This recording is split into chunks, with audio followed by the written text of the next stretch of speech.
It looks so innocent.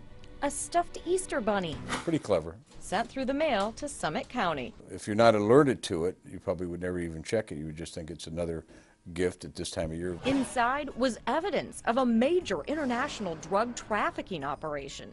2,000 ecstasy pills. Sheriff Dale Alexander says his investigators found the supplier, this guy, Junior Dobson. Alexander says he's a known drug dealer in Akron and based in Toronto, Canada. Canada is a border that we have problems with. Alexander's issues are no surprise. Our exclusive investigation uncovered security breaches along the U.S. and Canadian border.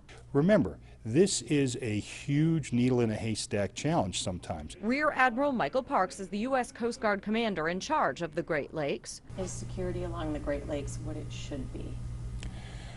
I think we can always make these, Great Lakes and any area more secure. That's one of our goals. There are 5 million registered American and Canadian boaters on the Great Lakes, and just 140 Coast Guard patrol boats checking up on them. We have presence.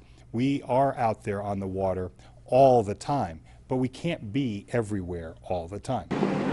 Once underway, the guys are basically looking to detect anomalies. Stand by one. Stand by one. Where they are on patrol, Coast Guard members face another challenge. They can't chase bad guys into Canadian waters. A lot of times if these guys are patrolling the border, they'll see a vessel coming across the border and we'll turn on our blue lights to go, see who they are and identify them, and sometimes they'll just turn around and run back, across the border. Lieutenant Matt White is in charge of law enforcement on the Great Lakes. We can't pursue them right now. All we've done is kind of scared them off, and they'll probably come back a couple hours later. You have to try to weed out now the legitimate travelers. It's no easier to guard the Great Lakes from land. You have thousands of pleasure boaters that are lawfully allowed to transit the border area, which poses a big problem for us, quite frankly. U.S. Border Patrol agent Corey Bammer took us on an exclusive tour of the areas he protects and told us the bad guys blend in. So it's almost impossible to tell if somebody's doing something wrong. You're right. It's very difficult to detect a lot of these smuggling loads. The security problems are not a secret. Earlier this year, the U.S. government released a report saying just 32 miles of our border with Canada are secure. And they say that means the terror threat level here is actually higher than along the southern border. The threat, in my opinion, is a little greater. Agent Bammer says after 9/11, Homeland Security conducted a threat assessment.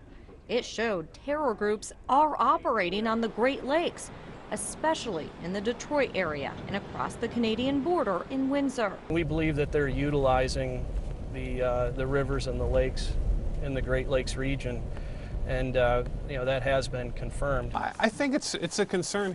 Lieutenant White says there are also criminal drug syndicates using the Great Lakes to easily smuggle drugs, weapons, and people between the U.S. and Canada. You can't build a fence on the water. Why aren't we doing more to keep those waters safe?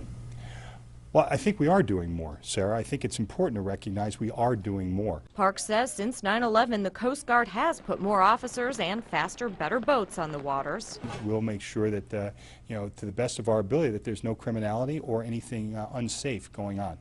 How would you really know, though, if a boat was loaded up with drugs? Well, we may not know. What's coming from Canada to your area? Just about everything. Back in Summit County, that leaves Sheriff Alexander feeling like he's fighting a battle that can't be won. Heroin overdoses are at a high. Meth is a constant menace. And like the Easter Bunny stuffed with ecstasy, those drugs often come to Summit County from Canada. We just have mass borders, and it's hard. It's no excuse, but it's hard to watch all of them.